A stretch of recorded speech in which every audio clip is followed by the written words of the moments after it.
ये जमीन उनकी है जो पाकिस्तान चले गए, उनके लिए सुरक्षित रखी गई है कि इन केस वापस इन आना केस वो वापस आते हैं जी। तो हम उनको जमीन दे देते हैं। नई खबर, नई दृष्टि, नई दिशा, रंगीन खबरों की परत दर परत खोलता है।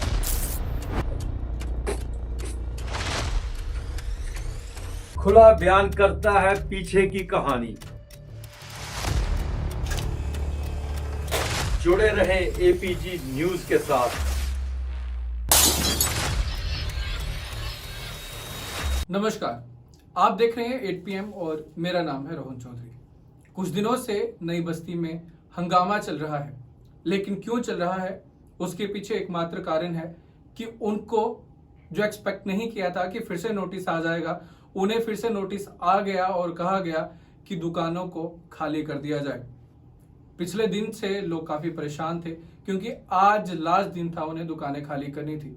लेकिन क्या होता है, ऐसे में भारतीय जनता पार्टी के 9 MLA बीच में दस्तक दे देते हैं और दुकानें खुलवाते हैं जो बंद थी, और उन्होंने ये आश्वासन दिया कि आपके काम को नहीं रोका जाएगा और जब तक आपको नई जगह पे दुकानें नहीं मिलती हम आपके साथ हैं।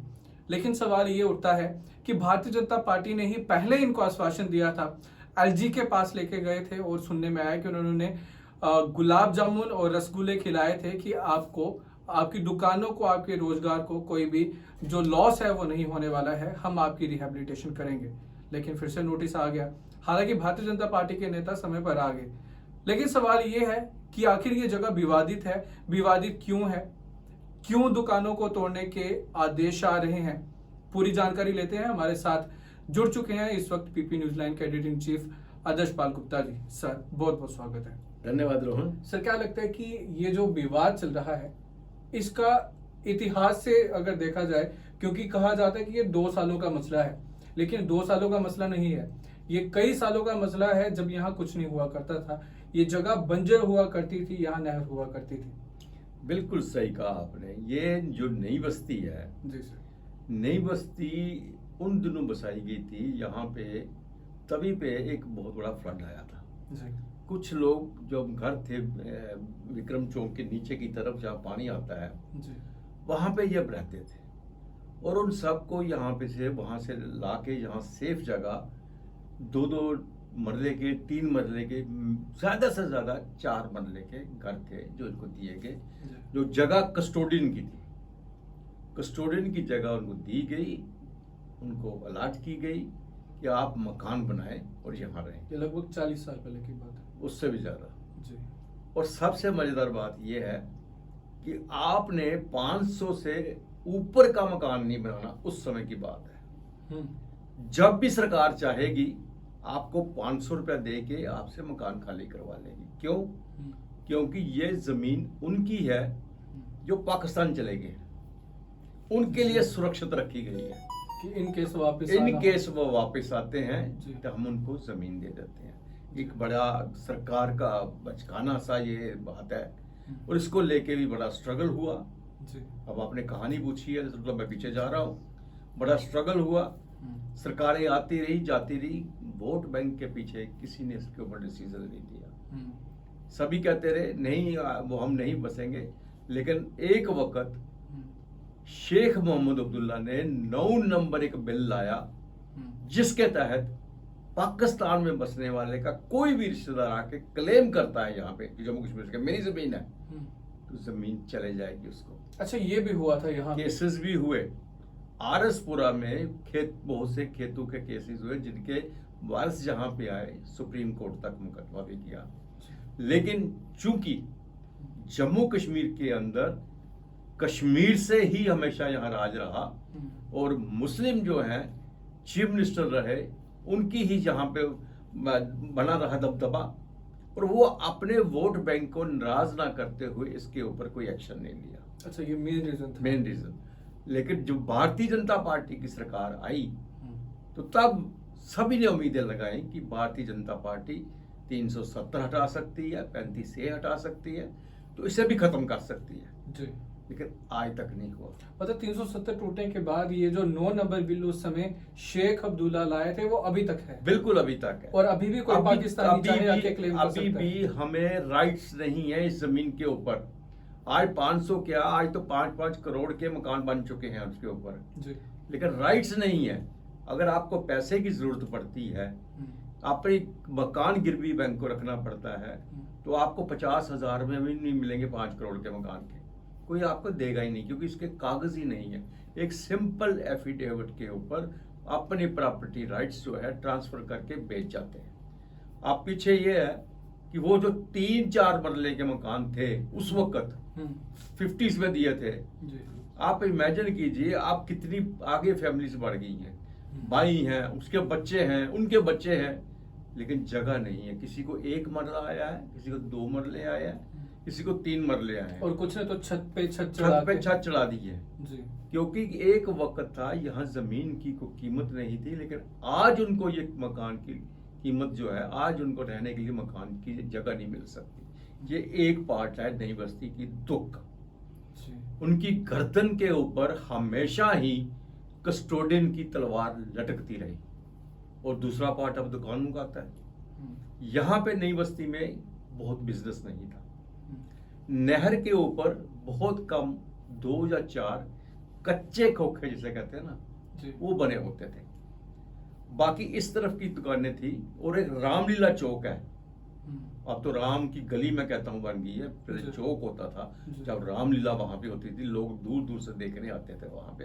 अब वो गली बन गई है, लोगों ने सबने कब्जा कर लिया। उस वक्त यहाँ पे बिजनेस नहीं था। अगर मैं कहूँ साफ लफ्जों में, तो कोई भी शरीफ आदमी शाम को नई बस्ती नहीं आता था।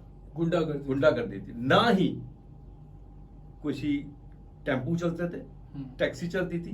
किसी टेम्पू या टैक्सी वाले को कहो मैंने नई बस्ती जाना है, तो आपको लाता नहीं था। ये हालात है। ये हालात आज से 30 साल पहले थे। अच्छा, ये हालात है। उसके बाद नहर के ऊपर लोगों ने दुकानें खोखे बनाना शुरू कर दिए।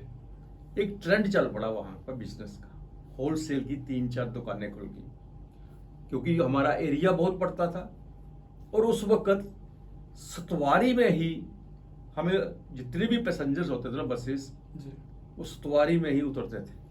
क्योंकि बस जो थी, चाहे वो इंटरस्टेट आती थी, आरएसपुरा से आती थी, कठुआ से आती थी, वो सतवारी से सीधा आर्मी जो एरिया इस वक्त है, जिन्होंने बंद कर दिया है उस्मान क्लब की तरफ से, वहीं से निकल के जाके वेयरहाउस की तरफ जाती थी। यहाँ से नई बस्ती की तरफ से बसें सिटी से आती थी। तो जिसको गांधीनगर आना होता था, डिग्याने आना होता था, नानक नगर आना होता था, इवन छन्नी तो बहुत दूर की बात है, छन्नी तो एक गांव था ना। अच्छा, तो यहाँ आना पड़ता था। उन सबको सतवारी उतरना पड़ता था और शॉर्टकट वाया नई बस्ती रामपुरा से होके जाते थे। इसलिए दोनों बाजार जो हैं यहाँ पे काम बढ़ना शुरू हो गया।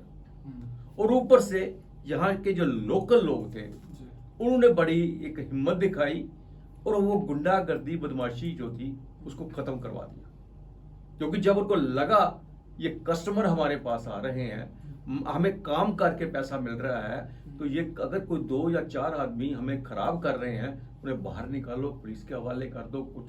कुछ अपने क्लैश में भी मारेंगे आपस में। अच्छा, गैंग वॉर में भी मारेंगे।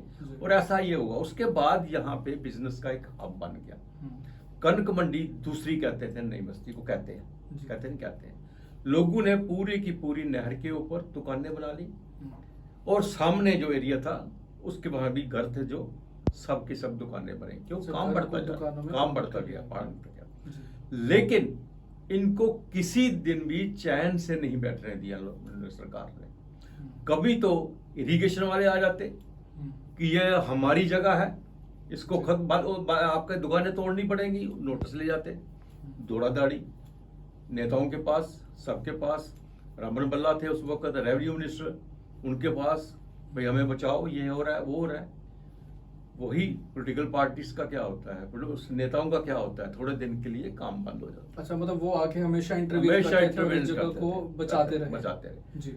उधर से म्युनिसिपल कॉर्पोरेशन वाले आ जाते थे, ये जगह हमारी है, आप खाली करो, किराया दो हमको। म्युनिसिपल कॉर्पोरेशन वालों ने कुछ दुकानें वहां पे जगह अलाट भी किए, जिनके खोखे थे उनसे किराया भी लेते रहे जी। लेकिन नहर वाले इरिगेशन डिपार्टमेंट भी उनको तंग करता रहा। अब आती है इन दुकानों की बात। इन दुकानों के लिए अब एक्सप्रेस वे बन रहा है जी। और सरकार के रास्ते में कोई भी चीज आती है उस डेवलपमेंट के रास्ते में, तो सरकार उसको जो है हटाती है, उसको हटाना पड़ता है। एक्सप्रेस तो नहीं बदल सकते ना, नहीं सर। आर्मी के ऊपर से नहीं ले जा सकते, वो डिफेंस का है उनका, वो अपनी जगह देने को तैयार नहीं है। यहीं से जाएगा, होता ये है उनका मुआवजा दिया जाता है जी। जितने भी है एक्सप्रेस वे बने हैं, फ्लाईओवर बने हैं, अगर किसी का आता है। लेकिन बदकिस्मती ये है कि इनके पास कागज कौन से हैं, अच्छा, वही इनके नाम पे है ही नहीं। ज्यादा से ज्यादा किसी के पास म्यूनसिपैलिटी की रसीद होगी, बस किराया दिया होगा, प्रॉपर अलॉटमेंट नहीं है, कुछ नहीं है, किसी के पास नहीं अभी तक। नहीं है वहां पे। जो आगे की दुकानें जिसे तोड़ने जा रहे हैं, पीछे नाला है, नाले के पीछे जो मकान है, बेसिकली दुकानें वहां बननी थी, लेकिन यहाँ लोगों ने आगे बना ली, वो मकान खत्म हो गया। वो लंबी कहानी है, किसका था, कैसे हुआ, वो लग गया। लेकिन इन लोगों ने यहाँ पे अपनी दुकानें चला रहे थे और आराम से चला रहे थे, काम इनका अच्छा खासा था, पूरी मार्केट चल रही थी, बड़े आराम से अपने रह रहे थे। लेकिन हर साल 2 साल के बाद कोई ना कोई इंजेक्शन लगाने इनको आ जाता था, चाहे वो इरिगेशन डिपार्टमेंट हो, चाहे म्युनिसिपल कॉर्पोरेशन हो, चाहे अथॉरिटी और रोड अथॉरिटी हो। अब जबकि ये हो रहा था तो इनको नोटिस आए, उस वक्त भी इन्होंने सभी जितने भी, आप चुनावों से पहले आए थे जी। तो कुदरती बात है, उस वक्त तो जितने भी नेता थे सब इनके पास पहुंचे, हाँ, समर्थन के लिए पहुंचे। जी। तो उस वक्त भी ये रुका रहा। लेकिन मैंने बार बार इनको कहा, मैंने इस प्रोग्राम में यहाँ पे पहले भी कहा कि जो कुछ भी हो रहा है ये टेम्परेरी है, जो एक्सप्रेस वे आ रहा है, जो डेवलपमेंट हो रही है उसको नहीं रुकेगी, इसका परमानेंट हल नहीं है ये। मतलब ये काम जो रुकाए जा रहे हैं, आके रुकाते हैं, वो परमानेंट हल नहीं है। लेकिन पिछली कुछ मीटिंग्स में उनके साथ फैसला हुआ था कि हम आपको जगह देंगे। जगह के लिए आप देखो, जो बंदा यहाँ 50 साल से 60 साल से नई बस्ती में सुबह उठ के अपने घर से, घर भी तो यही है इन सबके, सुबह उठ के अपने घर से आके दुकान खोलता है, दोपहर को खाना खाने घर जाता है, रात को अपने घर चला जाता है बंद करके। अब दूर इनको जगह देंगे कहीं जाके, आज भी चंद्रभागा भी अच्छी बात है, चंद्रभागा भी, लेकिन फाइनल तो करें, अभी तक नहीं हुई। चंद्रभागा तो दूर की बात है, कहीं ऐसी जगह दूर दे दें जैसा यहाँ काम चलता है वहां नहीं चलेगा, वो काम उस जगह नहीं चलता है। बहुत से मिसालें हमारे पास हैं, जहां से हमने उन लोगों को हटाया, रिहेबिलिटेशन के लिए नाम पे उनको दूसरी जगह बसाया, बेचारों का कुछ नहीं बना, काम ही नहीं चला वहां पे। अगर आपको रुनाद बाजार से उठा के तो कहीं वो चंद्रभागा में कहेंगे आपको वहां जगह दे देंगे, क्या क्या काम उसका चलेगा, हो ही नहीं सकता सर। और ऊपर से जब इनको बार बार कहा गया कि हम आपकी दुकानें नहीं तोड़ेंगे, नेताओं ने आश्वासन दिया कि वो बातें होती रही, रोड अथॉरिटी से बातें होती रही, नेशनल हाईवे अथॉरिटी से बातें होती रही, यहाँ पे उस असेंबली में भी इसको लाया गया। डॉक्टर नरेंद्र सिंह जो एमएलए इनके हैं, उन्होंने भी लाया गया, या रंधावा ने भी लाया, एमएलए ने, उन्होंने भी बात को लाया। विद द रिजल्ट ये सबसे मिलते रहे, गवर्नर साहब के पास भी गए कि हमारी ये दुकानें हैं, अगर आपको दुकानें चाहिए इसके बदले में हमें दुकान दे दो, जगह दे दो, हम खुद दुकान बना लेंगे, अपना सामान वहां रख लेंगे, आप तो तोड़िए, बनाइए इसको। तो एलजी साहब ने मुंह मीठा करा। एलजी साहब की आदत है, उनके पास जो भी मिलने जाता है उनको बिस्किट और मिठाई जरूर खिलाते हैं, और हम खुश होके आ जाते हैं, हमने मुंह मीठा करके आए, हमारा काम हो गया।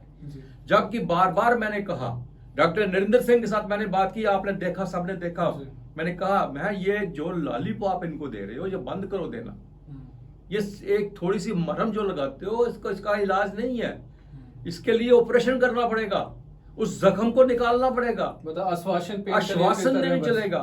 और आज फिर वही नौबत आ गई, नोटिस फिर आ गया। अब सीधी सी बात है, ये कहते हैं जी इनकी फाइल जो है चीफ मिनिस्टर के पास पड़ी है।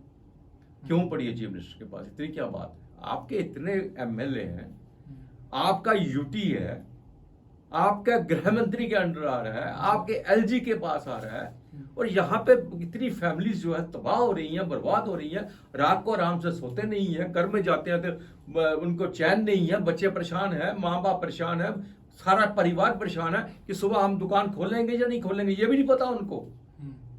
तो उसका इलाज नहीं हो पा रहा। फाइल जा रही है, फाइल, कोई फाइल ऐसी नहीं होती जो इतनी देर टिकी रहे। और उस पार्टी का जो पार्टी पूरी मदद करना चाहती है, जिसके 9 विधायक इनके साथ बैठे हुए हैं, जिनकी केंद्र में सरकार है, जिनके यहाँ पे MP है और जिनका होम मिनिस्टर है। LG साहब उससे ऊपर तो नहीं ना, नहीं है ना। ये आश्वासन दिए जा रहे हैं और इन बेचारे गरीबों को किसी दिन ऐसा होना है कि सुबह आएंगे तो इनको अपना सामान भी ढूंढना पड़ेगा। इससे पहले कोई ऐसी बात हो, सरकार को चाहिए, इन्होंने कोशिश की थी हमें जो मिल्क सप्लाई स्कीम है इसके पास जगह खाली पड़ी है, यहाँ दे दो।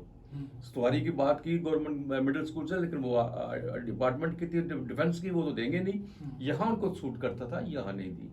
चंद्रभागा में बात की, चंद्रभागा की स्थिति खराब हो चुकी है काफी, क्योंकि उसके रेख नहीं है और ऊपर से फ्लाईओवर निकल रहा है, वहां पे एक अच्छा कॉम्प्लेक्स बन सकता है, लेकिन बातों में नहीं ना बनेगा। या तो कहो ये लीजिए अलॉटमेंट आपके नाम है, इसको आप अपनी दुकानें बना लीजिए।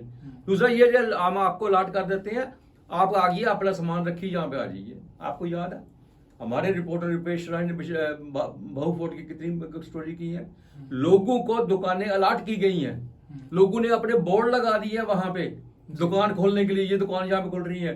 कुछ दिनों के बाद आते हैं कारपोरेशन वाले, बोर्ड उनके तोड़ के ले जाते हैं, कहते कोई अलॉटमेंट नहीं। क्या भरोसा है इनका? कोई भरोसा नहीं है। तो ये नेतागिरी छोड़कर इन गरीबों का ध्यान रखें और इनको बचाएं, इनके परिवार को बचाएं। डेवलपमेंट होनी है, वो कोई इनकार नहीं कर सकता। दुकानें टूटनी है, टूटेंगी, क्योंकि रोड पे आ रही है, कोई बचा नहीं सकता इसको। सिर्फ है कि इनको बसा दो, इनको बना दो पहले, या अपना घर वहां पे बसा सके, अपनी दुकानें बसा सके, अपनी दुकानें रख सके।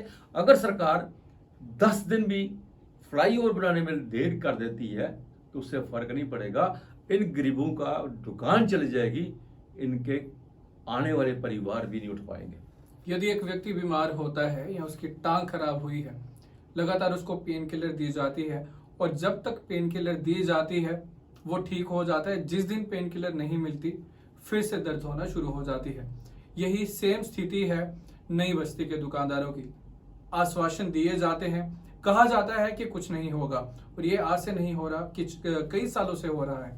क्या हो रहा है कि आश्वासन दे दिया जाता है कि आपकी दुकान को नहीं छेड़ा जाएगा, या कहा जाता है कि आपको नई जगह पे दुकानें दे दी जाएंगी, लेकिन सिर्फ कहा जाता है, होता नहीं है। आज भी उनकी दुकानें टूट सकती थी, लेकिन समय पर कुछ MLA आ गए, लेकिन मिला क्या? आश्वासन। जैसे कि सर ने बताया कि सरकार केंद्र में इनकी है, LG इनके हैं, विधायक इनके हैं, और इसी के साथ ही जो कॉन्स्टिट्यूएंसी है ये भी इन्हीं के विधायकों की है। तो ऐसे में सवाल उठता है कि आखिरकार कब तक ये लोग डर के माहौल में जीते रहेंगे। इन्हें ये नहीं पता कि आज हम घर पे जा रहे हैं, कल हमारी दुकान खुलेगी या नहीं खुलेगी। ये भी संभावना है कि जोर जबरदस्ती हो, या रात को सोए हैं, सुबह जब वापस आए तो शायद उनकी दुकान वहां नहीं मिले, ना ही उनका सामान मिले। कुछ भी हो सकता है, लेकिन एक ही इनके मन में आस थी कि चंद्रभागा में इनको दुकानें दे दी जाएंगी। लेकिन क्या हुआ? सिर्फ वर्बली बोला गया है। क्या दुकानें मिली हैं? अभी तक नहीं मिली है। आने वाले समय में क्या होगा, जो भी होगा हम आपके साथ जरूर साझा करेंगे। कल फिर से मिलते हैं 8 बजे। नमस्कार।